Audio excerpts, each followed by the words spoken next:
pour la énième fois, dites-vous, qu'est-ce que vous voulez dire par là?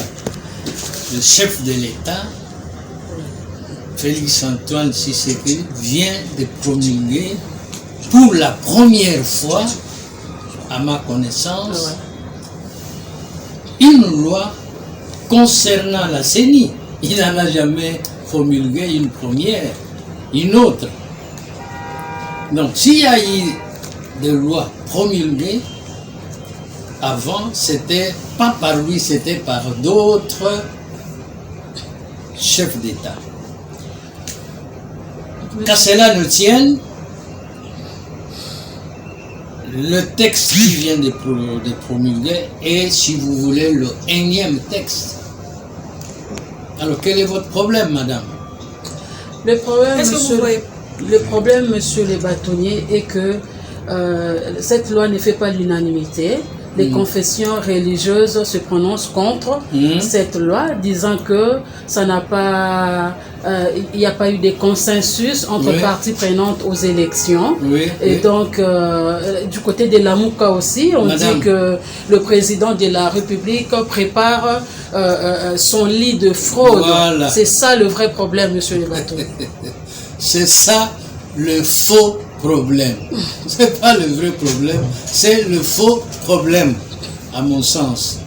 Vous venez de dire que ce texte fait polémique. Hein, chacun le commente à son point de vue. Entendez, suivant son penchant, n'est-ce pas? Mais objectivement parlant, je dois vous dire qu'il n'existe pas de texte de loi parfait. Ça n'existe pas. Ces textes sont faits par des hommes et bien souvent les hommes les modifient. Pourquoi on les modifie? Parce que justement les textes ne sont pas parfaits. Avec le temps, avec l'application, les textes s'avèrent insuffisants, incomplets, ou trop ceci, trop cela. Et alors, on est obligé de les modifier. En résumé, moi je vous dis que je ne connais pas un texte parfait qui puisse satisfaire tout le monde. Ça n'existe pas.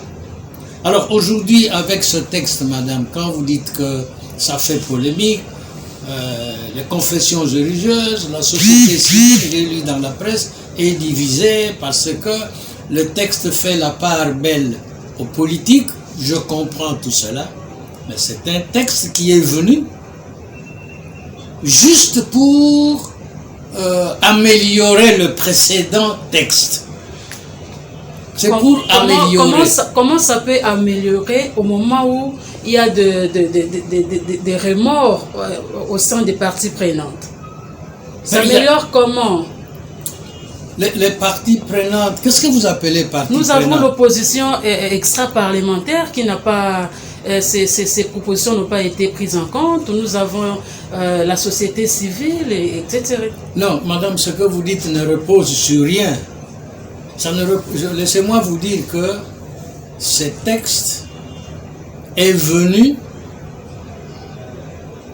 par la voie parlementaire. Je veux dire quoi? Je veux dire que c'est un député qui est aujourd'hui au gouvernement, le Tundula, qui a fait une proposition de loi pour modifier le texte qui était là. C'est un député. Alors, lorsqu'il a fait sa proposition de loi, que cette proposition de loi a été acceptée, ce n'était plus son texte. C'était devenu le texte de l'Assemblée. Et ce sont les députés dans l'ensemble qui se sont mis à le charcuter dans un sens, dans un autre.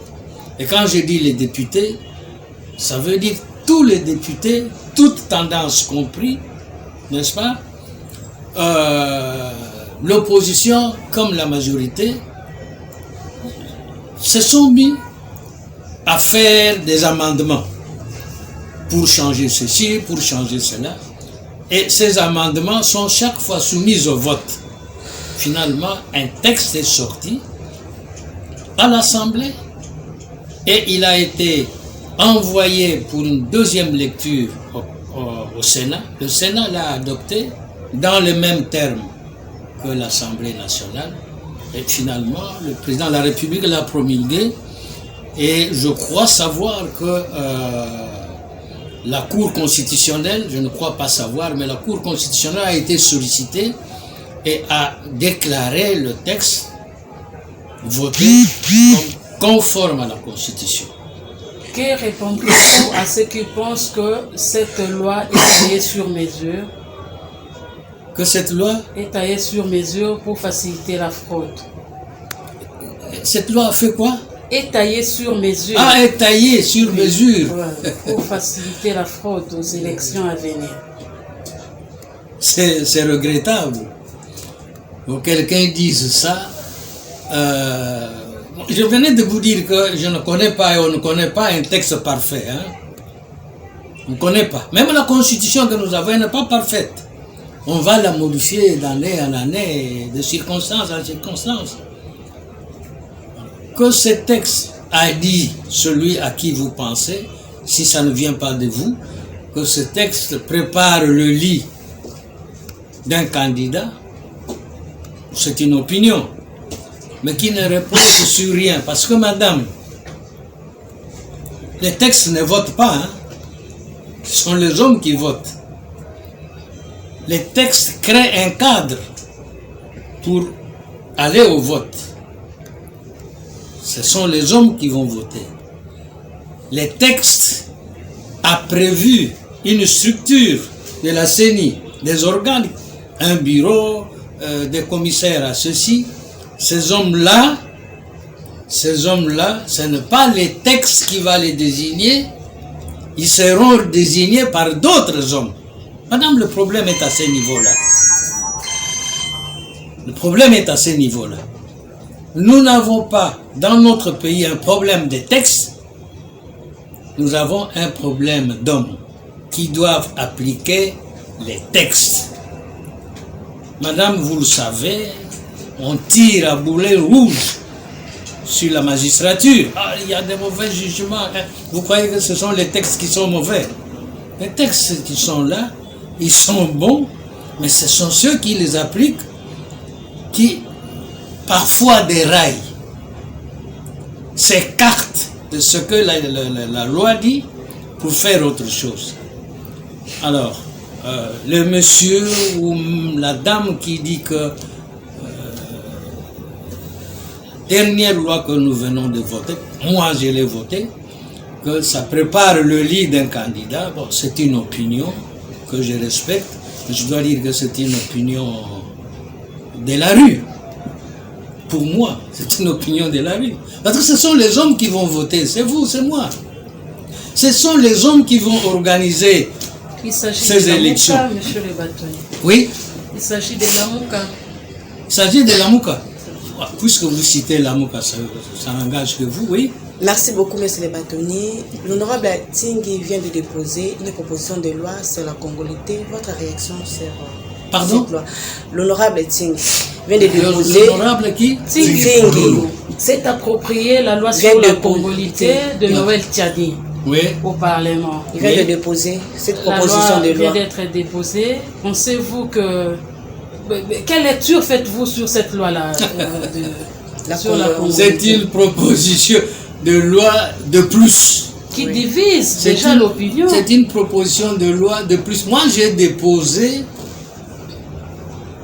en 2006 une proposition de loi pour modifier la loi sur les barreaux. Bâtonnier national, la loi organisée le barreau date de 1979, il y a déjà plus de 30 ans. Et à la législature de 2006, j'ai déposé une proposition de loi. Ça n'a pas passé. Lorsque je reviens au Parlement en 2011, on a examiné cette proposition de loi, on n'avait pas terminé. 2018, vers la fin, la proposition de loi modifiant la loi sur les barreaux loi vieille de plus de 30 ans, cette proposition de loi a été votée par l'Assemblée nationale et le Sénat. Ce que je veux vous dire, c'est quoi, madame? C'est que les avocats ne sont pas d'accord pour certains. Du côté du public, les hommes d'affaires ne sont pas d'accord que les avocats puissent avoir une telle loi. Ils ont combattu cette loi à l'Assemblée nationale. Ils l'ont combattu au Sénat pour qu'on retire telle disposition qui n'arrange pas les hommes d'affaires. Et jusqu'aujourd'hui, alors que le président de la République a promulgué la loi, ça ne sort pas encore de son cabinet pour aller au journal officiel. Motif, les intrigues, parce qu'il y a des gens que ça dérange. Donc ne vous étonnez pas qu'il y ait des gens qui bataillent pour qu'une loi n'est pas... Les débats sur la congolité, monsieur. Les débats sur la congolité, mais c'est la même chose. C'est exactement la même chose. Vos partenaires politiques sont frustrés. On va citer nommément les camps Katumbi qui sont lésés par cette proposition de loi.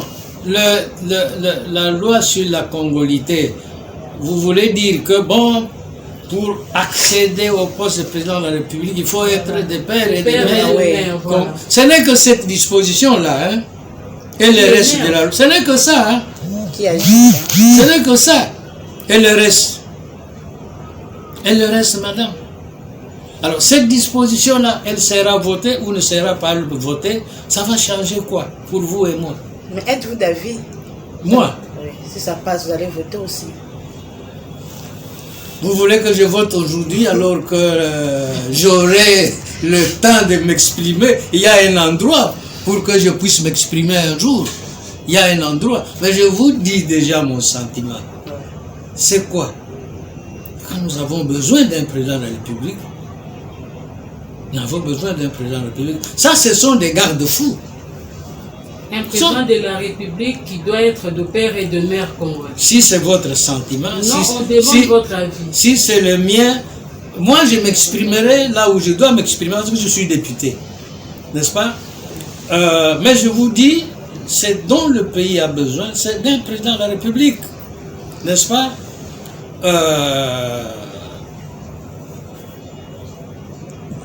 Congolité, père et mère congolais, on veut mettre un garde-fou. Que vaut ces garde-fous? Qu'est-ce que ça vaut? Je ne sais pas. Je ne sais. Que vaut ces garde-fous? Il y a des arguments qui vont s'affronter. Hein? Il y a des arguments qui vont s'affronter. Depuis 60 que nous sommes indépendants, on a eu combien de chefs d'État, père et mère? Est-ce que c'est... Non, ce sera un débat intéressant, vous viendrez le suivre. Vous viendrez le suivre. Mais pourquoi on s'agite?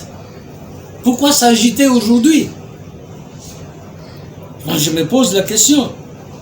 Pourquoi et qui s'agite? Le métis congolais. Hein? Le métis congolais. Vous voyez, le problème est là. Pourquoi s'agiter? Pourquoi? On veut mettre un garde-fou. Que vaut ces garde-fous? Bon, il y en a qui sont pour, il y en a qui sont contre. Mais les gens s'agitent, vous envoient, peut-être vous, on vous envoie me poser cette question, je ne sais pas. Mais pourquoi? Pourquoi en parler? On a fini.